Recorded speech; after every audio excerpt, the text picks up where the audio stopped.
Is this thing on? Hello, everyone. Welcome. I am Dr. Andrew Neville. Welcome to our live Q&A. We're going to talk about adrenal fatigue again and everything that it's connected to. One of the most misunderstood conditions that's out there. Make sure we're all straight here. So I've got a list of questions. I got to do a little housekeeping here first. And I just want to wait for my team to let me know that we're good on our various platforms that we're on currently. Thank you very much. And okay, so as you join in, I'm always curious. Please do let me know where you're contacting us from. Let me see. I'm getting some error message.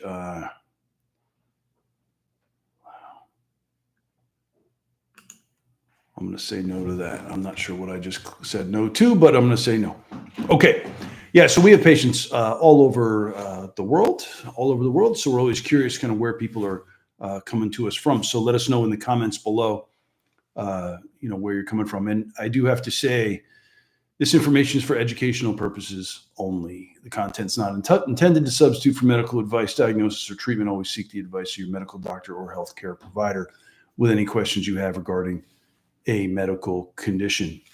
That said, I will do everything I can to answer your questions as thoroughly as I can, without kind of being your doctor. If you are a current patient, awesome, welcome. It's a great opportunity to hear and listen to all these various questions and learn more. There's a lot to this, so it's nice to be able to develop this kind of framework that I try to develop with patients. If you have questions, you are welcome to submit your question, but I've got to put those at the end. And if I have time at the end, I'll be able to get to them because this conversation is really more for the public, right? It's for people who are not a patient at this point. And of course, if you're in one of my programs, then you have access to the coaches and to me via chat or via our group sessions. So I would point you there. And if you've been out of touch and you need some guidance, again, please just reach out into the comments below. Suzanne does an amazing job managing those. And I'm going to talk a little bit about our new launch of our core program, which I'm also very excited about.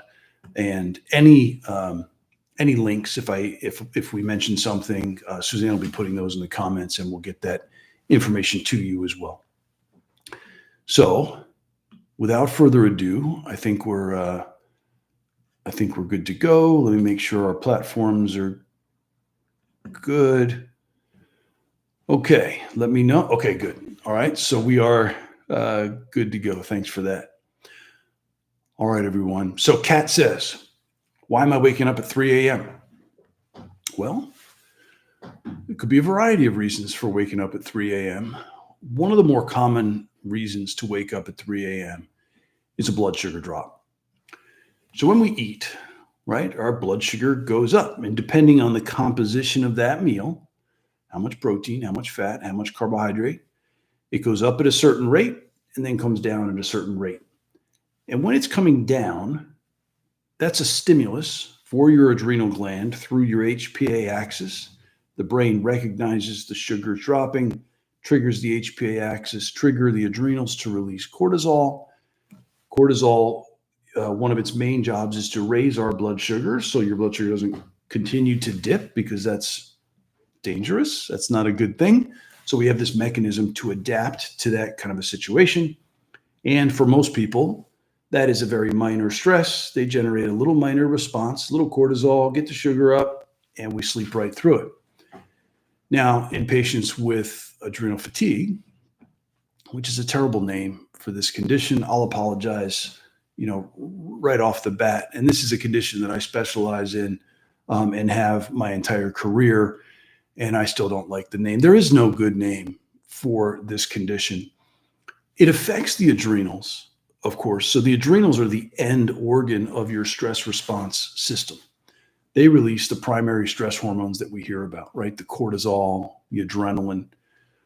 But again, they're the end organ. They don't decide whether to release that hormone or not. Somebody tells them what to do.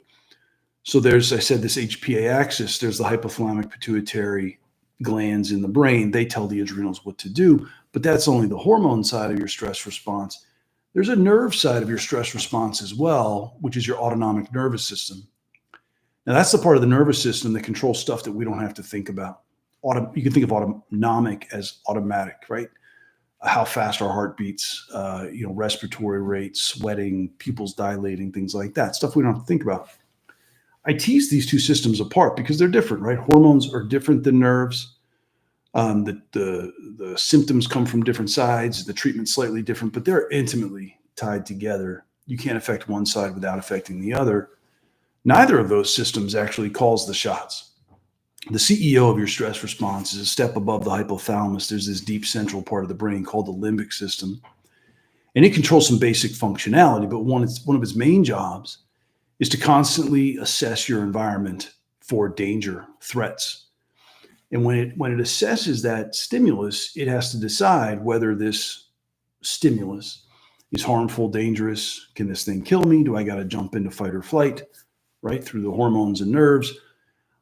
Or is that stimulus harmless, innocuous, and I can just chill out and let it pass with a certain bit of a genetic tendency and enough chronic stress over time of any kind, which we'll touch base on, I'm sure, enough chronic stress of any kind, that limbic system gets trigger happy and it starts to over-perceive its environment as dangerous.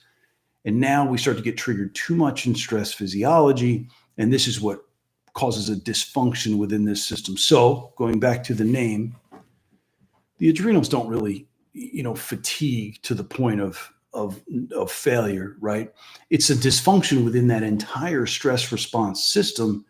And that system adjusts and it throttles up or down cortisol or adrenaline and any of those stress hormones. So it's a broken stress response system. Okay, Kat, back to your question.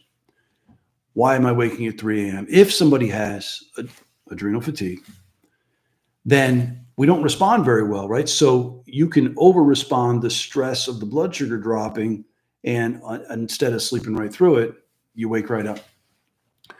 So this is one of the main reasons for the waking at night. It's not the only reason, but it's a main reason, especially around that time frame, because your blood sugar is going to drop 4 or 5 hours after you eat, even if you eat like a perfect snack before bed. So that is one of the recommendations that we'll give is to eat a hypoglycemic diet, right? And generically, it's different. That diet's different for everybody, but a hypoglycemic diet is small, frequent meals, more protein and fat, and lower sugar and carb. Not no sugar and carb, but lower sugar and carb. It depends on the person as to how much protein, how much fat, how much carb can I get away with.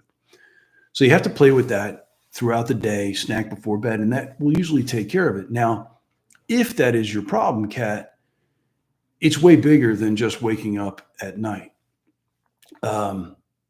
Meaning the condition is bigger than just a problem with the adrenals. And this is when I find one of the big challenges with medicine. Like functional doctors they'll understand, they'll believe adrenal fatigue is a thing, right?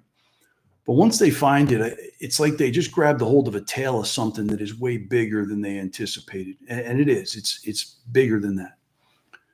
So that could be just one symptom. And a lot of people ask me, is this symptom caused by adrenal fatigue? And the answer is always maybe. The best way to find out is to go to my website, and there's a symptom assessment tool at the top where it's a 4 or 5 minute quiz. I designed it myself, and it'll give you a percentage as a likelihood of whether adrenal issues is part of the problem or not, right? So that's kind of the best way to take a look at that. But chances are hypoglycemia, okay? Leela has a couple questions, and I think we can try to get to all of them. Okay. I wake up at 4 a.m. daily as I have to leave home at 5. Very sleepy. I feel very sleepy daily in the morning, despite sleeping on time at 10. What can I do about this? Okay, so sleepy, so fatigue. It's a bit of an early wake up, but some things happen. And it's possible that you're not recovering, right? You're not generating energy. So it's possible you're sleeping. But if cortisol's still off in the middle of the night, then you might still sleep, but not get the restorative capacity of, what that's supposed to bring to you. It's one of the options. The other issue is if you have adrenal fatigue, then the symptoms that come from it that are associated with adrenal fatigue, right? Whether it's fatigue, insomnia, pain, anxiety, depression, brain fog, there's a bunch. They come from the fact that stress physiology causes damage on the body's cells and the body's tissues. All cells, all tissues suffer from this damage.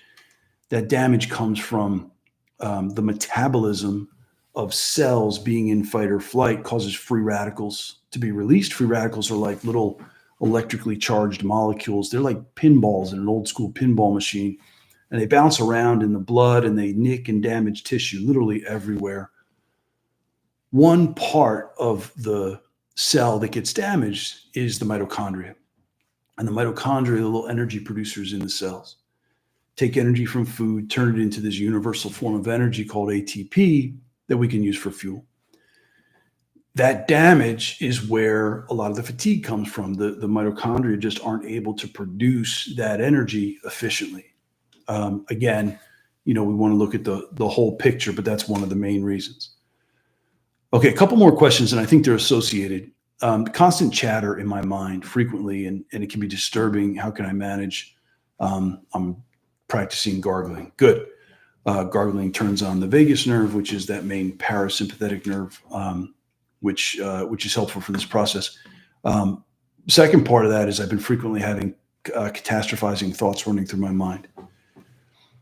So this is going to go to that limbic system being upregulated and over assessing your environment as dangerous and threats. They call that sensitization, and it's a real thing. In the literature, PhD level literature, chances are your primary care doctor is not going to be aware of this, but there's something called central sensitization, central for the central nervous system. So nervous system dysregulation or heightened sensitization in the brain, causing the limbic system and parts of that limbic system to be fearful, to worry.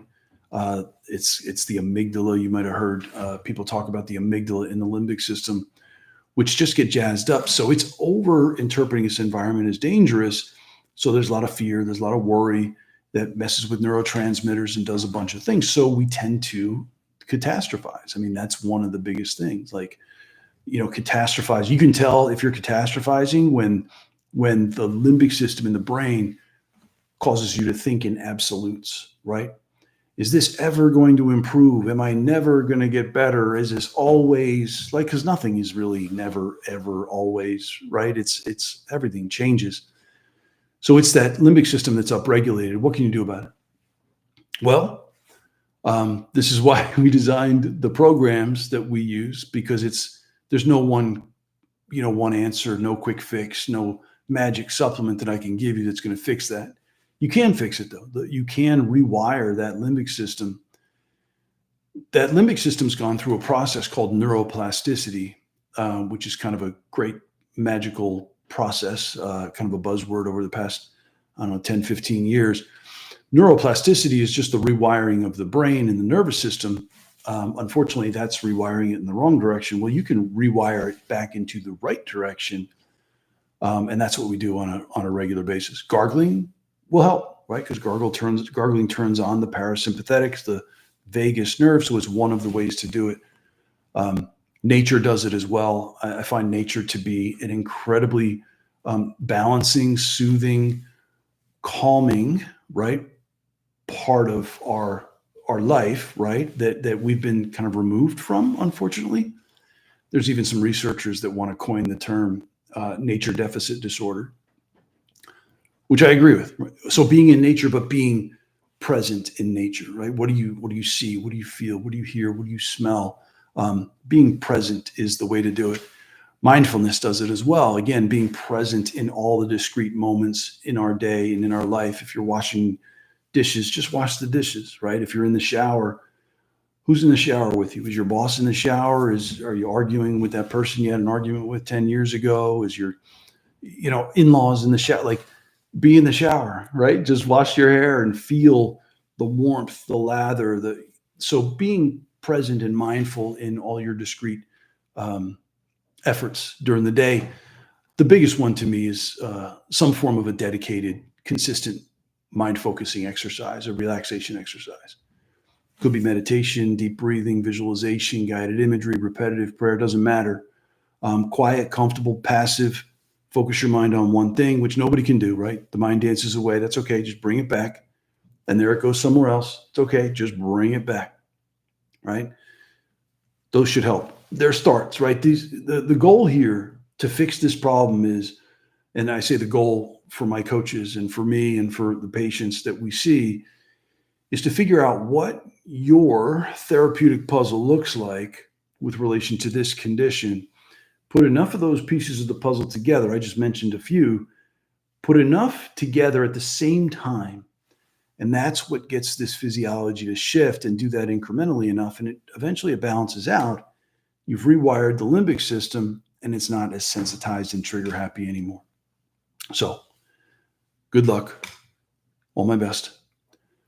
Okay, Christy from YouTube, I guess doesn't matter, right? So what's the best way to fuel when glucose dips within 90 to 120 minutes of eating? All right, good question. Another blood sugar question. It's a big deal, right? The blood sugar is a big deal. And welcome to everybody who is just kind of coming on. Just as you jump on, let us know in the comments where you're from. We're always curious.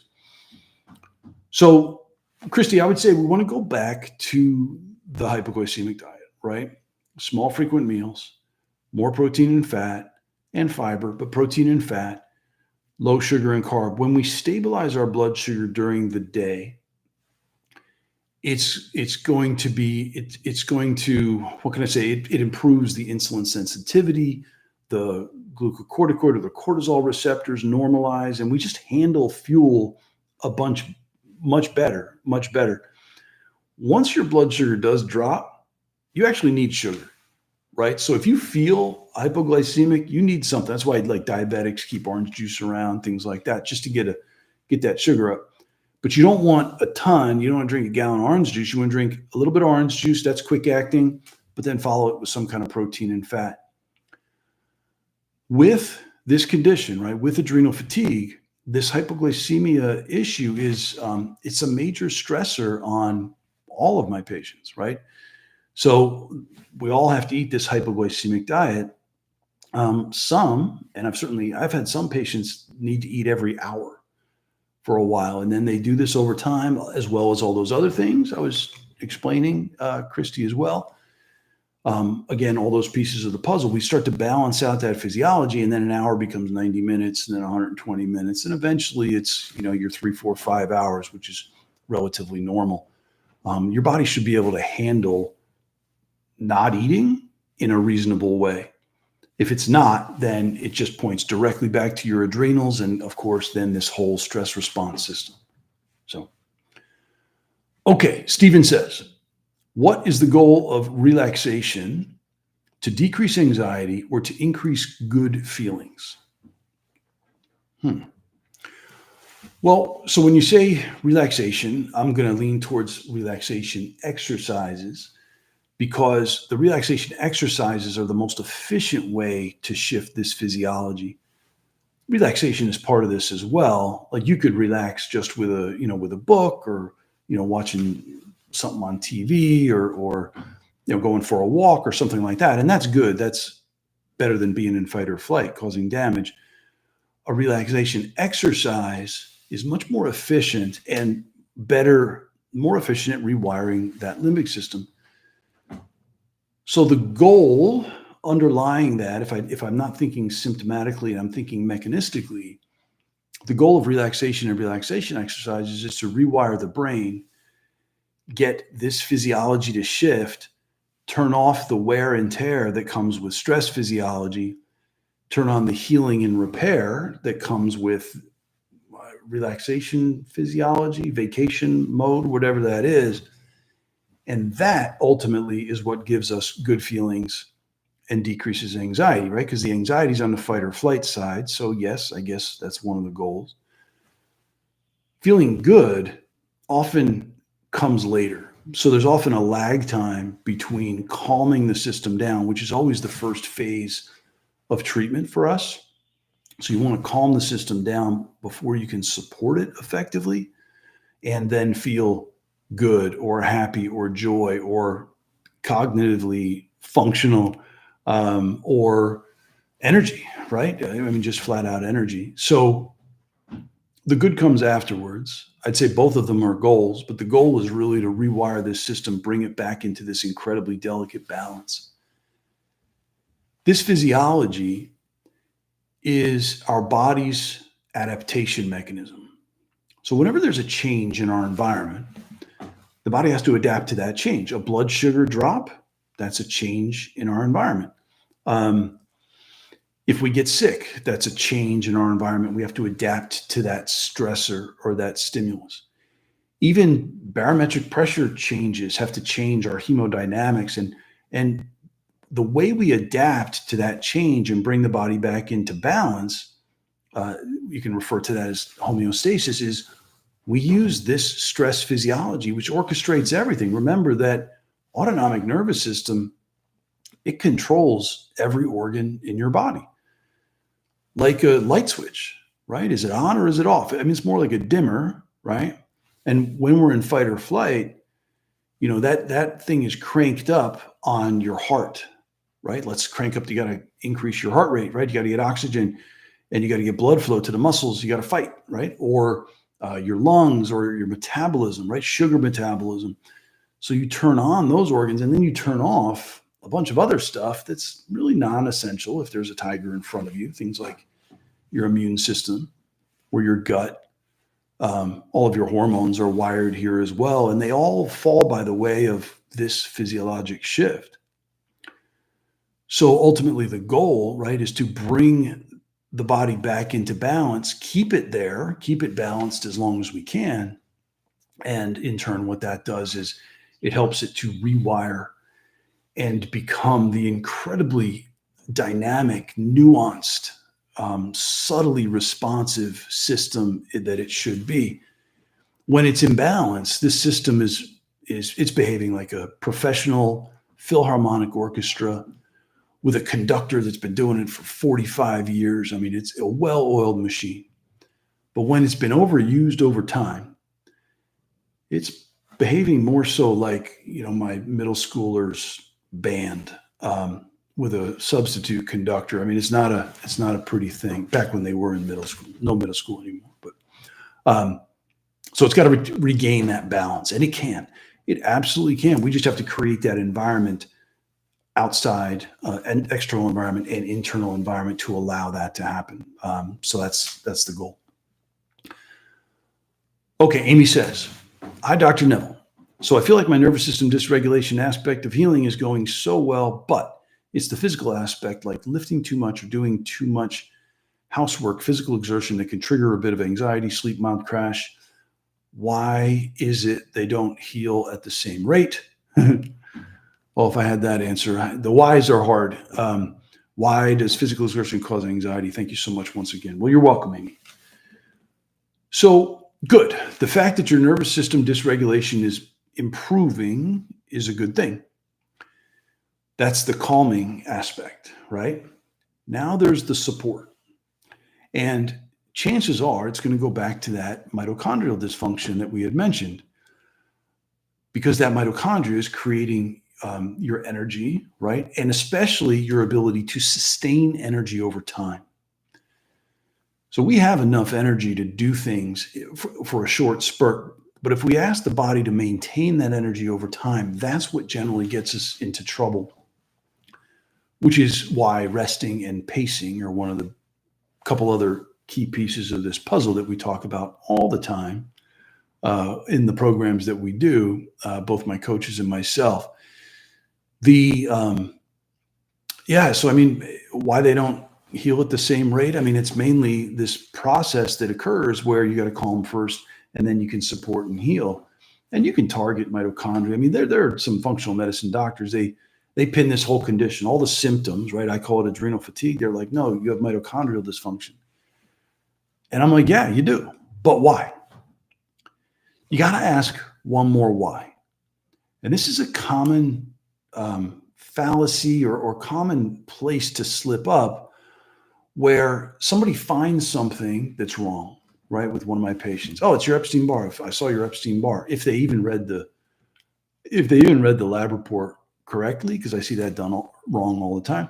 But they found Epstein-Barr. It's your Epstein-Barr that's causing all these problems. Yeah, but why?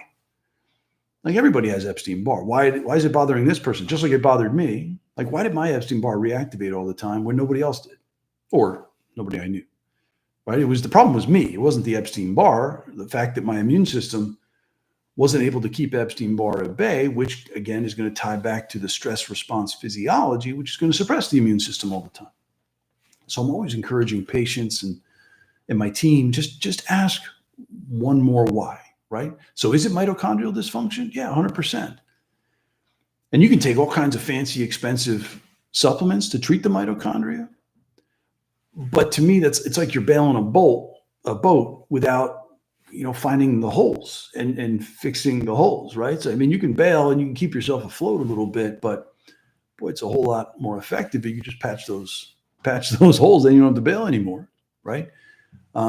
We do treat the mitochondria always with every patient in a variety of ways, but the big thing is stop damaging the mitochondria with all that oxidative stress or free radicals, right? So we just try to work. I try to work at treating this at the deepest level possible. I mean, that's the biggest thing. I just want to fix the underlying problem.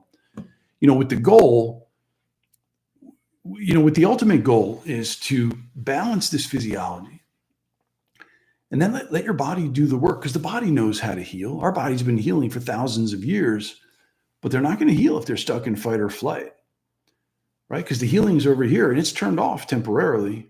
It should be temporarily, but it's turned off.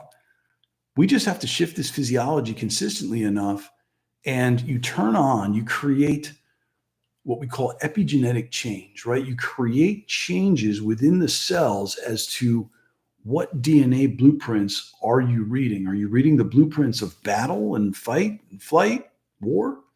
Or are you reading the blueprints of healing, repair, maintenance? Every cell has all these blueprints. We don't read all the blueprints at the same time.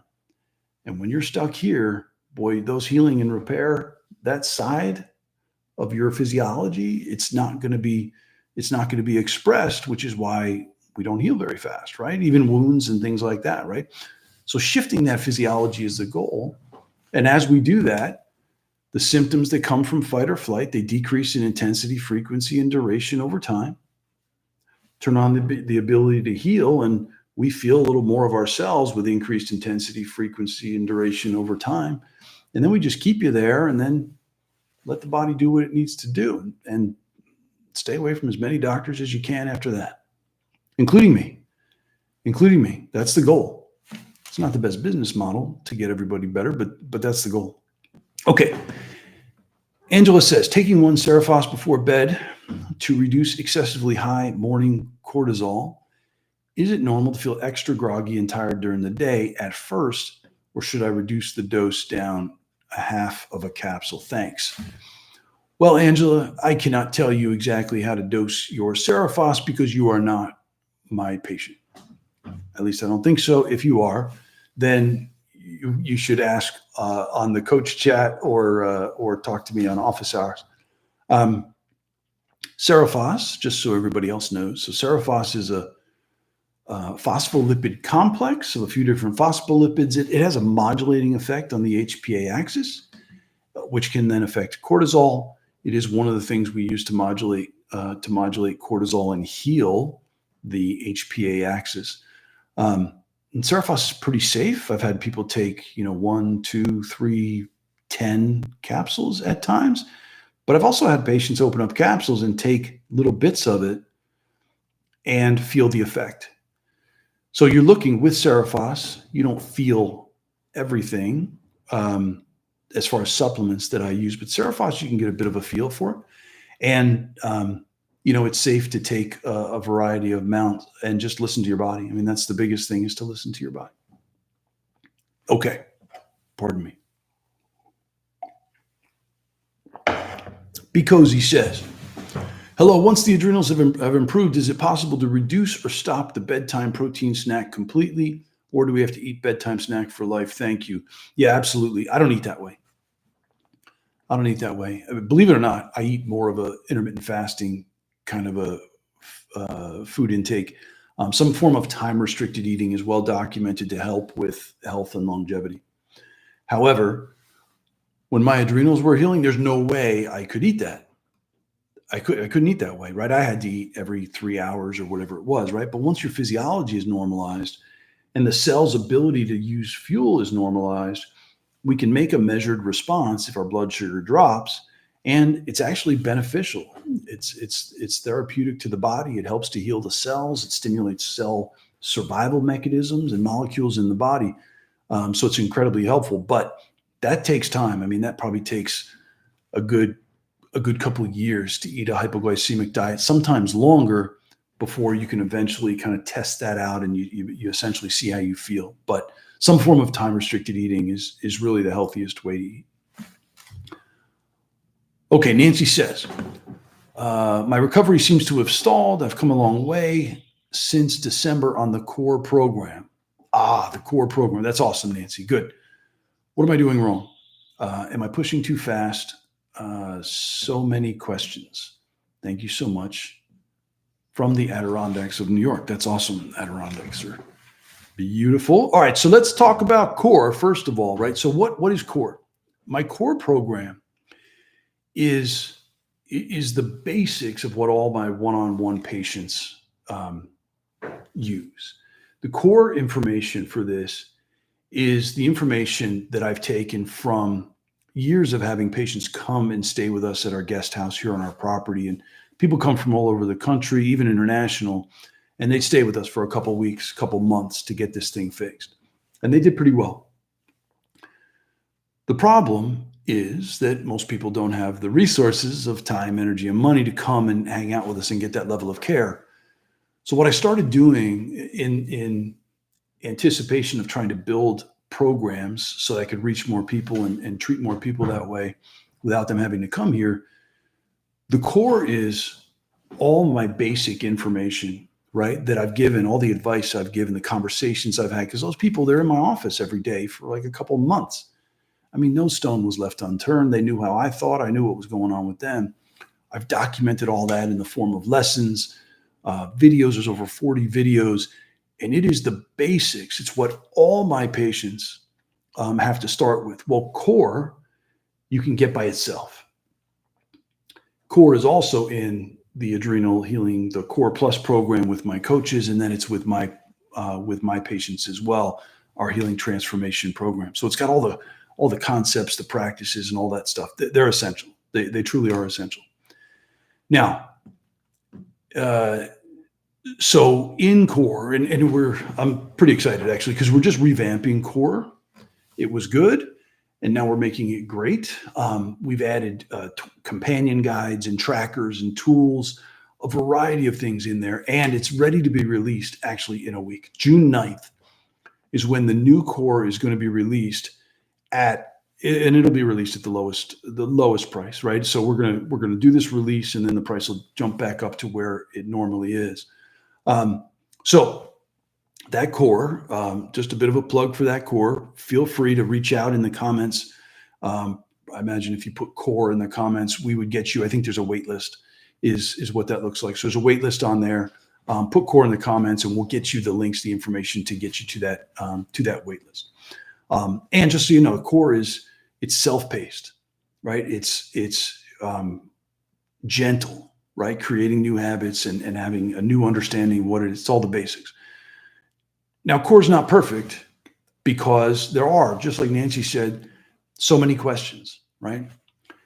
And when you have so many questions, right, you want to get those questions answered, and some of them are specific to you. Core is the basics, right? But then beyond that, you often need more, right?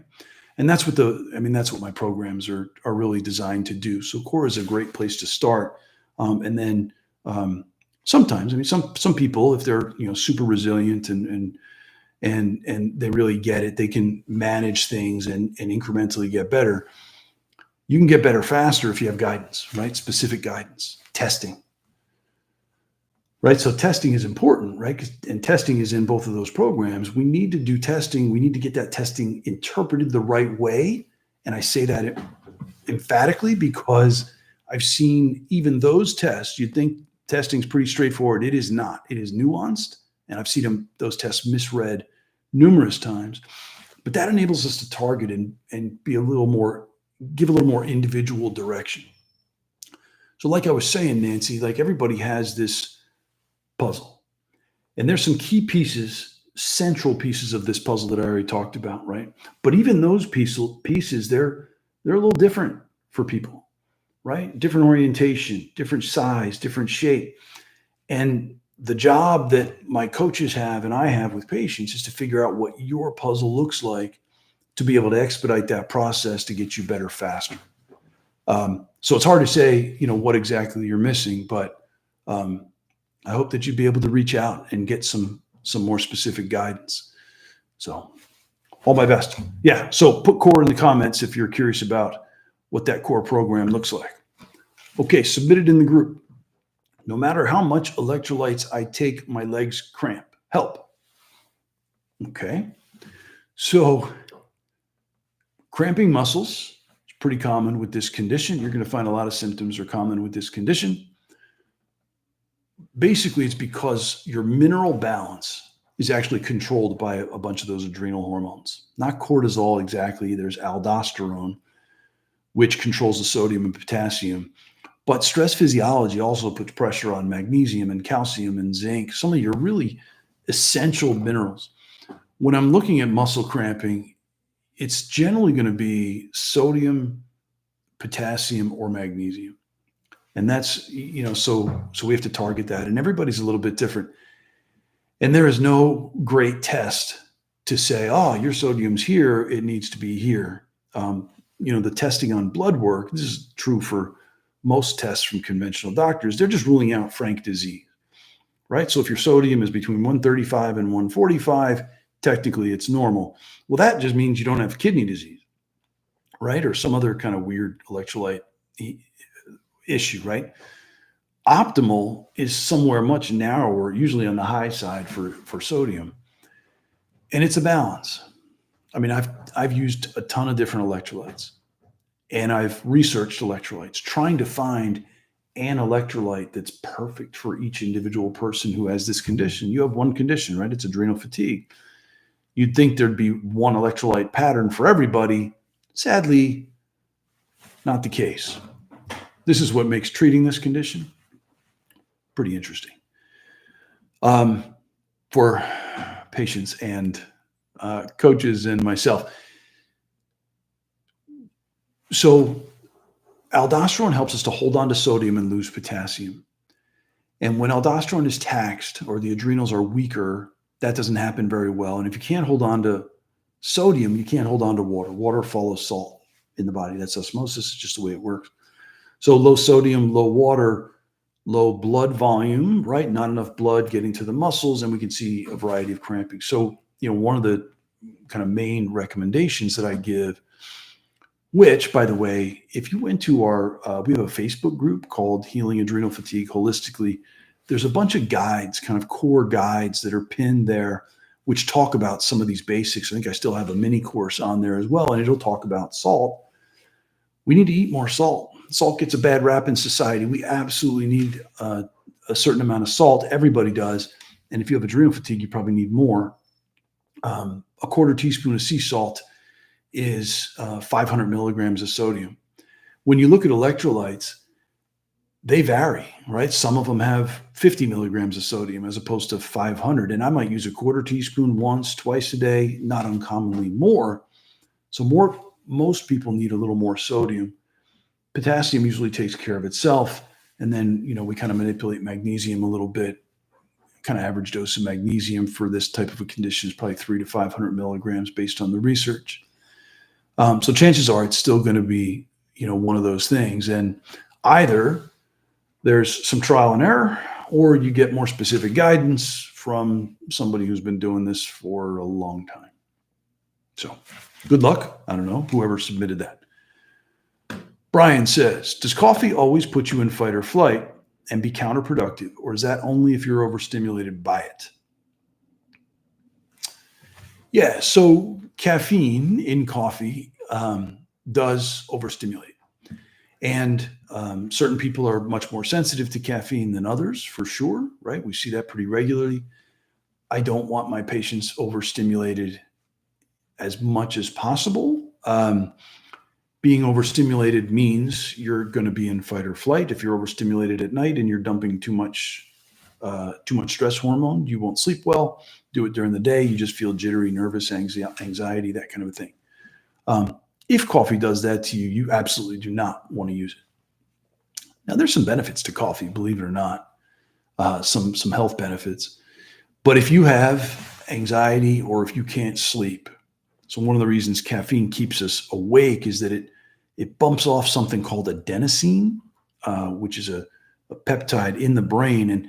And our sleep drive is caused by adenosine kind of binding these receptors. And once there's enough of those adenosine receptors bound by adenosine, we're super tired and we fall asleep. Well, caffeine kicks the adenosine out of that receptor. It binds the same receptor. So if you have sleep problems or you're overstimulated, you don't want to do it. Otherwise, moderation, right? Moderation is the key. Okay. Kelly says, let's see. So Kelly Ann. Okay, thanks. My team is talking at me. Speed it up. I wake every morning a few times. The last time I get panic and jolt awake at 8 a.m. Happening for the last 3 years. I was on steroids for over a year, came off them for 10 months, back on 3 months, now on 2 months. I shake too. What's causing it? Why do I wake with anxiety, panic daily over 3 years? Very unsettling. I was on steroids. Yeah. Okay, so steroids. What are steroids? Steroids are just mimics of cortisol. Cortisol is our main natural steroid. Once they discovered cortisol, it was like magic, right? Because of controlled inflammation, it promoted healing, it did amazing things, life-saving stuff. Well, then they said, all right, well, we can synthetically make this thing. We'll tweak it a little bit because you can't patent a natural substance. So now we'll call it hydrocortisone, we'll call it prednisone, prednisolone, dexamethasone, whatever it is. When you take steroids, artificial steroids, what that does is it suppresses your adrenal production of those same steroids, of cortisol. Because the brain perceives, hey, there's plenty of this cortisol-like stuff here. I don't have to stimulate the HPA axis, so now the adrenals get suppressed. And that's a challenge, right? That's a challenge that you want to be super cautious with. Steroids are magical and life-saving and sometimes very necessary. I find that they're also very much overused. People use them topically, inhaled, in the nose. For chronic conditions, I don't agree with steroid use as much as possible. So unfortunately, Kelly, so let me put it this way. All people that need steroids are probably lacking in their body's own production of those steroids. So the chances of you having adrenal fatigue is pretty high. But go to that symptom assessment tool, top of my website, take that little quiz and you can find out, because it's a conglomeration of symptoms. And, with adrenal fatigue, it's a pretty common picture, right? And if it looks like a duck, walks like a duck, quacks like a duck, we kind of know what we're dealing with. That's what has to be fixed. So that's the big issue. It's bound to be related to the adrenal suppression at minimum, but chances are the reason you need those steroids is from adrenal fatigue over time, and you need help. So by all means, reach out. By the way, I also have a patient coordinator, right? So if any of you have questions and you want to talk to somebody about it, reach out in the comments. My patient coordinator, Christine, she'll talk to you. Most compassionate woman there is, and she can kind of help assess and guide and tweak things as well. So reach out to us for sure. Okay. Himani says, is there such a thing as magnesium glycinate withdrawal if you miss it for one night? Oh, not that I'm aware of. Shouldn't be, there's a lot more to it there, but not that I'm aware. Okay. Roxana says, Good afternoon, Dr. Neville. In one of your videos, you stated that people with thyroid problems must avoid Brasa vegetables. My question is, do people that have their thyroid removed need to avoid these vegetables too? Okay, so Brasa vegetables are things like broccoli, cabbage, Brussels sprouts, things like that. They are what was referred to nutritionally as goitrogens, which means they actually suppress thyroid function. It's not a complete avoidance. It's just don't live on broccoli, right? That's the big thing. Having it here and there is really not that big of a deal.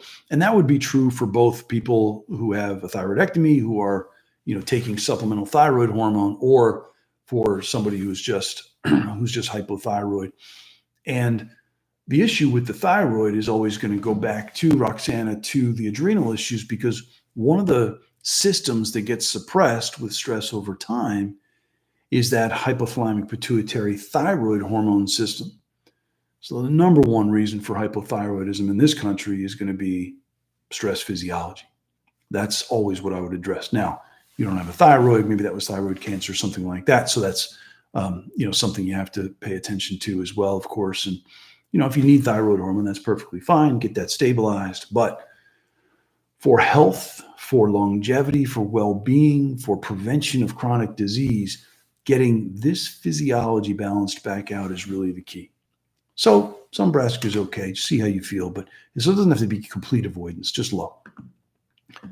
Okay, Nancy says, I have gastric issues. I have had gastric issues. So SIBO episodes that morphed into autonomic dysfunction.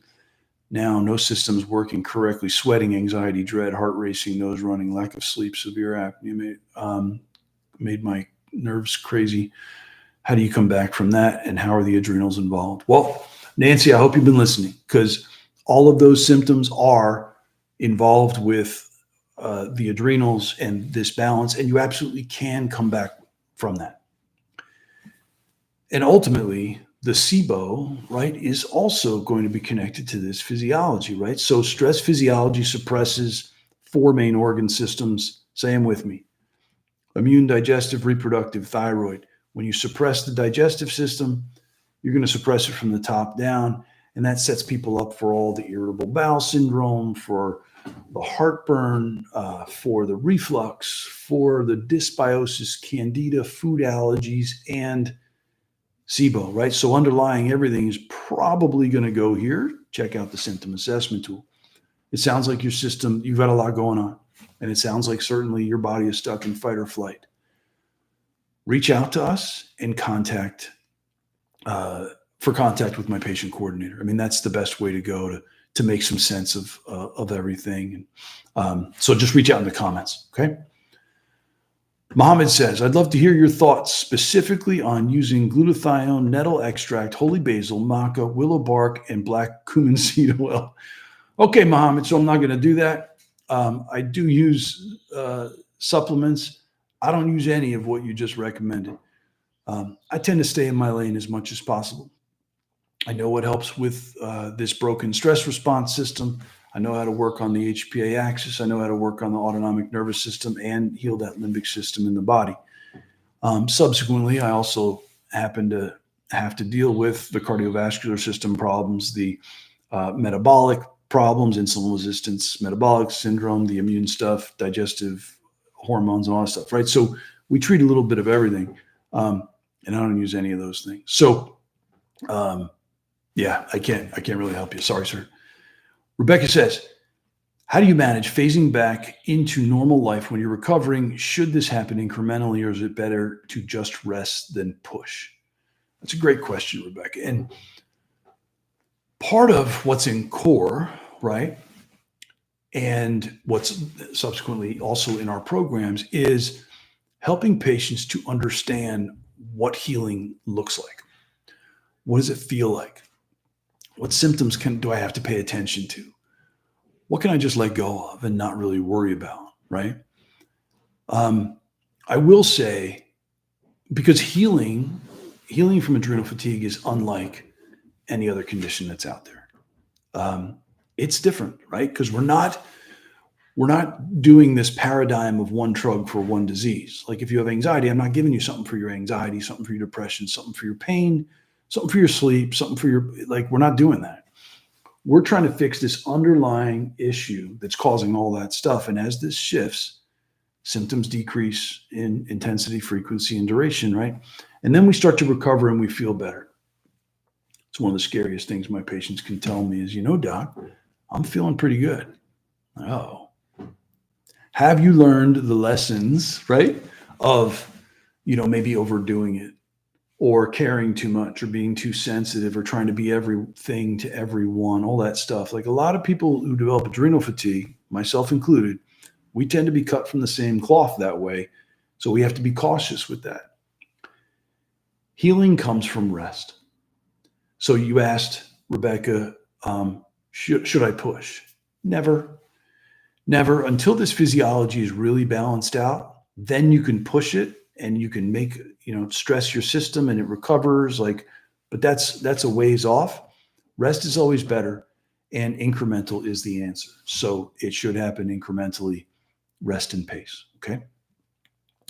And good luck. Anita says, what impact does high level of lipid profiles, cholesterol, triglycerides, HDL, have on adrenal health, if any?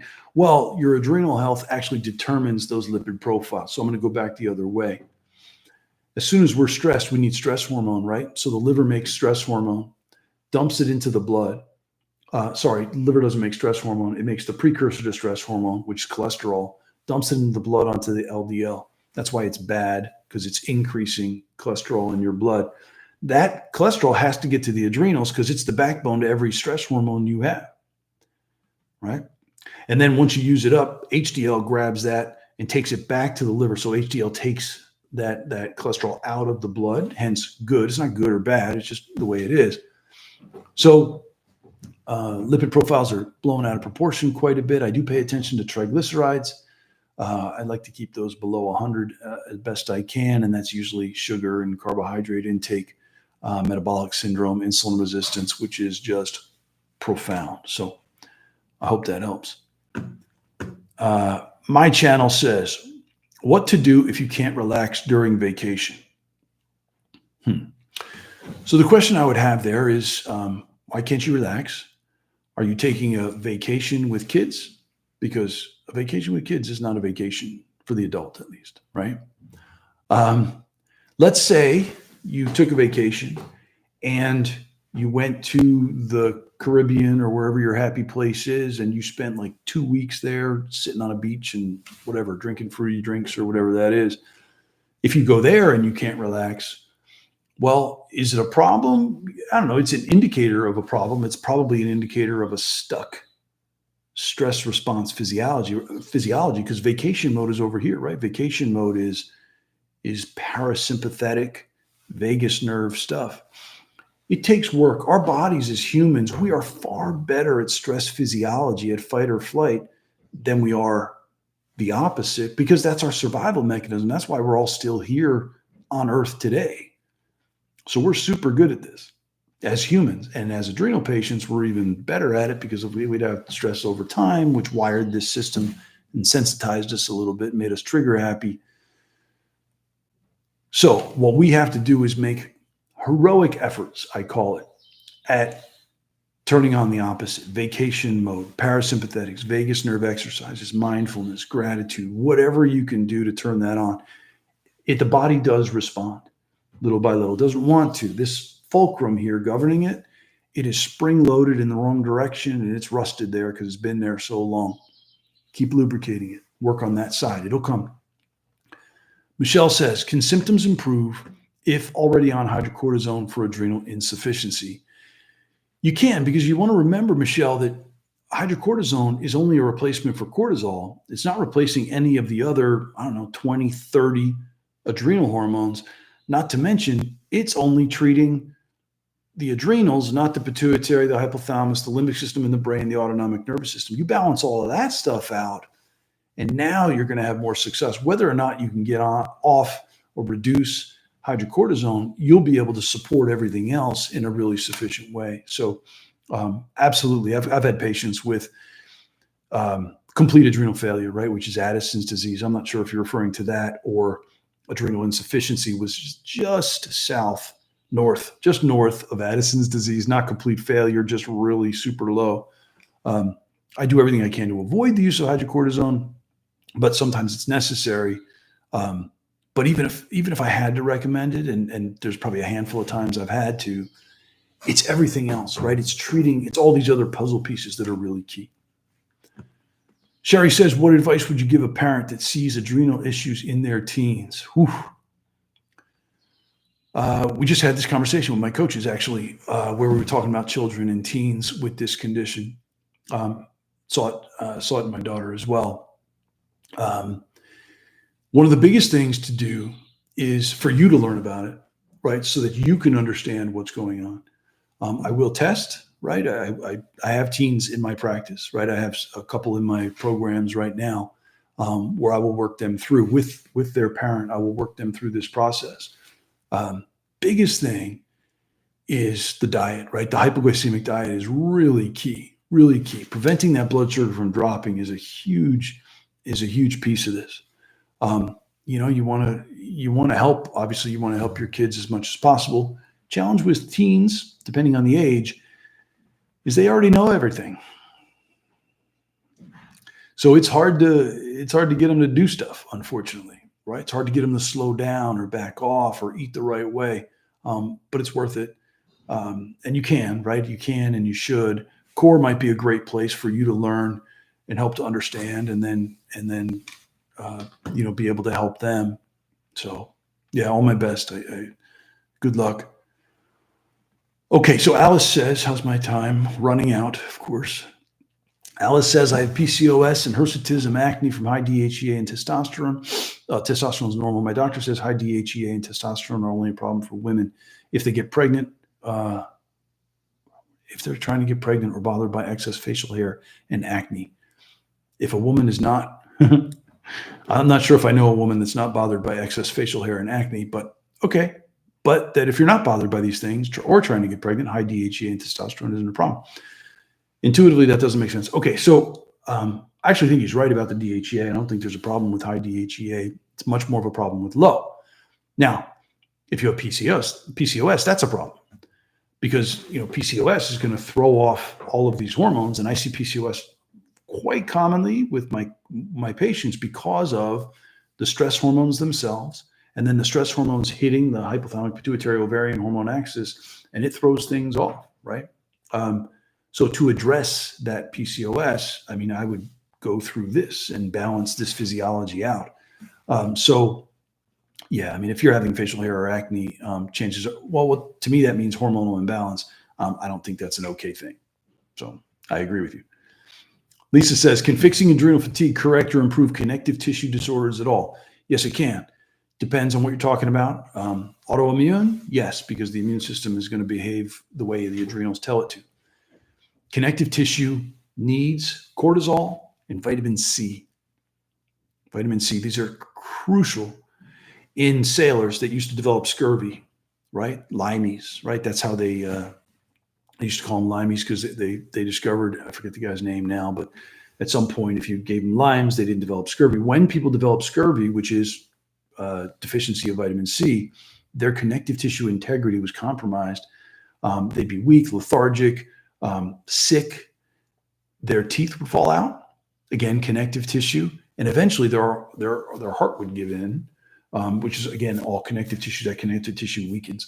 So ascorbic acid or vitamin C is absolutely key with this process, and it is commonly deficient. Humans don't make ascorbic acid. That's the problem. Just about every other mammal out there does, except guinea pigs and some kind of fruit bat. So the story goes, we lost the enzyme to take glucose and turn it into ascorbic acid. It's a very basic molecule. Sometime way back when, we lived close enough to the equator where we got enough in our diet that we all didn't die out. Then we moved away from the equator and got less of those things. So there are some physicians that claim that we are all walking around with subclinical scurvy, and I'm not so sure they're wrong. So vitamin C is definitely a piece of the puzzle that I will try to use in just about every one of my patients, getting that ascorbic acid up. So depending on what connective tissue issue you're dealing with, it may well be connected. Again, Lisa, symptom assessment tool, right? Top of my website, 4 or 5 minutes, answer some questions, and let's see. Because the answer is maybe, right? But if you have all these other symptoms also of adrenal fatigue, if it walks like a duck, looks like a duck, quacks like a duck, it's probably what we're dealing with. All right. So one more shout out. Core, right? It's going to be released June 9th, which I'm thrilled about. We have jacked this thing up. It's on steroids now. It's Core on steroids. So much better. It was good before. It is great now. I'm super excited to put that out. It's for people that, I don't know, maybe you just need the guidance, right? You just need the basics because it'll help, right? It'll help with the basics. Or, unfortunately, I know some people can't afford care. And this bothers me, right? The fact that people have to pay out of pocket for this level of care, even though they're spending tons of money on insurance, it doesn't really help them, and there are regular doctors that don't help them. And that's why I started making these programs, right? Because when people had to come and stay with us, I mean, you're talking many, many thousands and thousands of dollars for being here for that period of time. So we started creating these programs. I've got my healing transformation program. That's with me, 6 months. And that's with, constant care and testing and all that stuff with Core. So you get all that information, you get guidance. I usually take on the patients that are a little more complex or a little more worse off. And I've got some patients, I mean, they're bedridden, right? Functional capacity, 10, 20%. They usually end up with me. But even that comes at a price tag, of course. So we step down, not for level of care, but price-wise. I've got coaches managing patients in my Core Plus program, which is incredibly effective at a much easier price point. And what I want you to know about my coaches, they are amazing. My coaches most of them have been through my programs as a patient. And they have previous coach training or nutrition degrees or things like that. Plus, I've put them through my adrenal health coach training program. These coaches know more about adrenal fatigue than any doctor you can go to. That program is incredible. And if anybody has questions about these programs, again, just reach out in the comments, or you can have a conversation on what's entailed and all that stuff. Reach out to Christine, to my patient coordinator, and she can talk things through and give you options. Even that can be too much for some people, and I hate that too. And that's where Core starts, because all of my patients have to do Core. I don't care what program you're in. You can't just work up here and superficially and give a couple supplements to fix this thing. You got to fix it on a variety of levels, and Core delivers that directly. Okay? All right. I think we got to call it a wrap. Thanks, everybody. It's been a pleasure. Hang in there. Bye now.